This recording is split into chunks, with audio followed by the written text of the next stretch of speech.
participating in this? This is not the stuff, right? You told this is not the right. Yes, each poet will come up here from each team, and they will do a piece that they wrote themselves. They'll perform it without props or musical instrumentation. Sometimes you might see a group piece up here. It'll be excellent. It'll be judged. We have judges. There are 5 judges. We have Juliet Texera, member of the Attleboro Human Rights Council, and she loves to garden. Leave it up.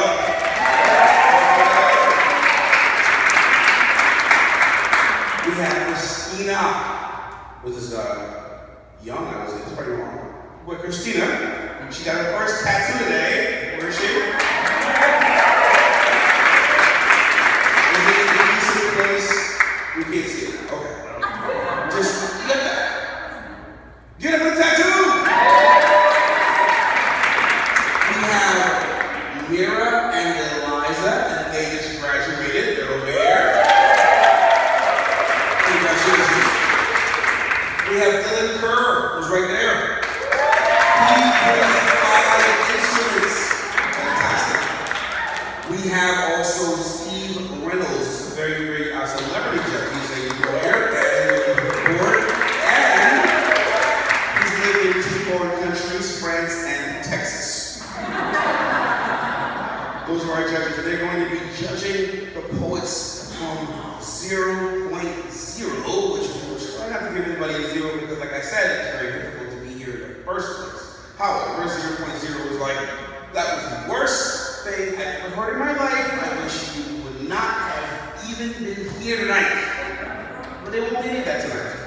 Of course, there might be some of this. A 10, which is euphoria in the whole room. Everyone's like, oh my God, we're sent to heaven. A 10. So let me hear, well, I gotta say this.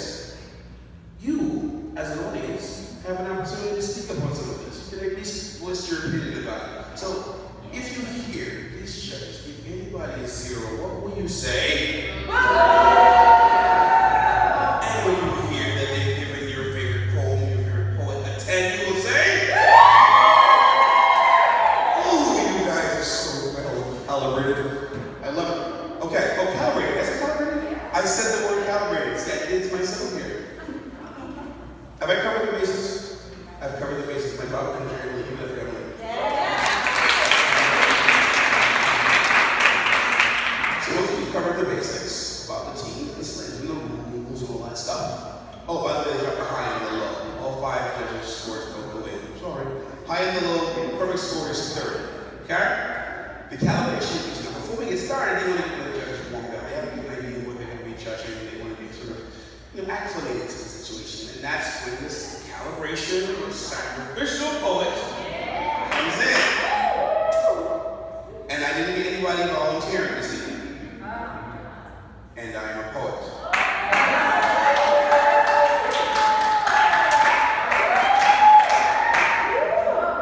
And I'm also a poet who wasn't planning the program. It's all right. I'm ready. You guys ready?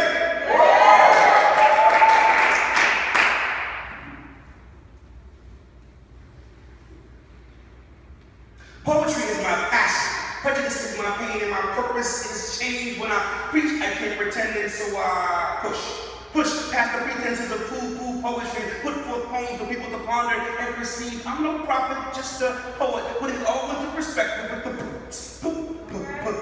my prose is playfully potent. Please be patient whilst I perfect my poetic powers by practicing with the peas. I like pea funk and pea fruit like peach, papayas, pears, plums, pineapples, pomegranate, every pale orange fruit. But please, permit as I proceed. I promise not to prolong this presentation, but this poem has possessed him, so I persist. My pen is poised above the paper, and with each stroke I plunge into paragraphs of paraphernalia. So now, I prefer the peas. And I'm thinking pea poets like Ezra Pound and Edgar Poe and Sylvia Plath. I'll give the pea words from foreign places like Paris, Parlez-vous. As a pea, I fulfill the plethora of poems, and when it pops, poets pour in the pen part to partake of what I have provided promptly. Phew! It perturbs me to see pretty investment preteens, pouty lips pushing perambulators while politicians push portions and living palaces with big back porches. He was perseverance, pusillanimous society that preaches peace. It peace like a perfect polar of third world countries to click on and pick apart. We seem predestined and predetermined for paraphrasing, even our anecdotes and anecdotes and hyphen, pushing possibilities only to the poorest parts of paradise. I'm perplexed. Poverty is a plantation with planters ripe and purple in the sun. I pick cotton and plant my feet firmly into the planet, positioning myself in pixelation, practicing by thousands and pie on the tip of my robotics. Ain't you proud? Pen the patterns of popular perception. This life ain't no practice playground. I be that purveyor of parables, pushing pieces on platforms or points. I'm pushing in to pick up more points. I'm pushing in to pick up more purchases. This lifetime. Oh my goodness. Ooh.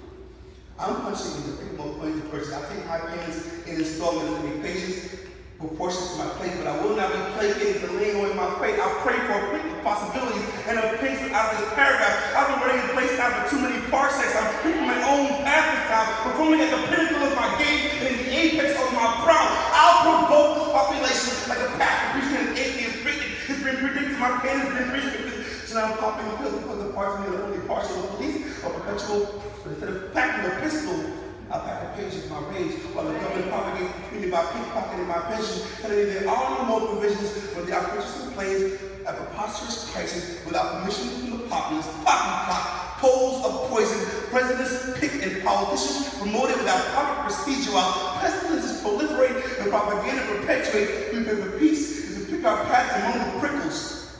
Pause.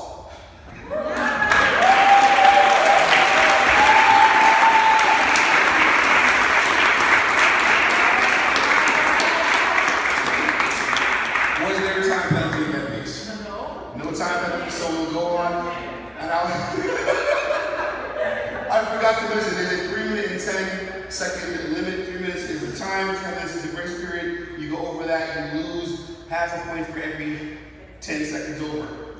Whew. Okay, judges, all at once, I need to see your scores go up as close together as possible so no one's looking at the next person. Ready?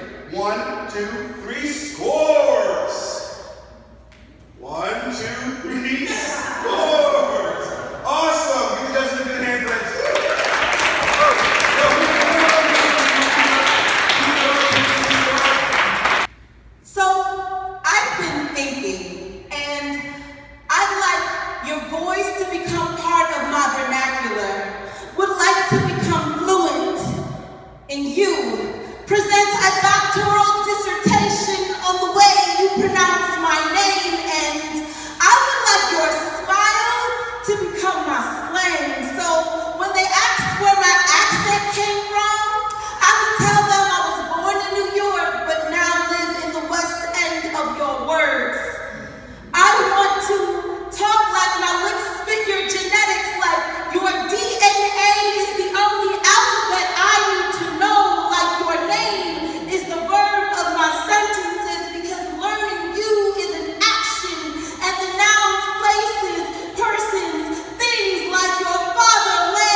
Every syllable leave ponds of you everywhere. I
Hi, you may recognize my upper torso and right arm from promotional information of the Alabama Library.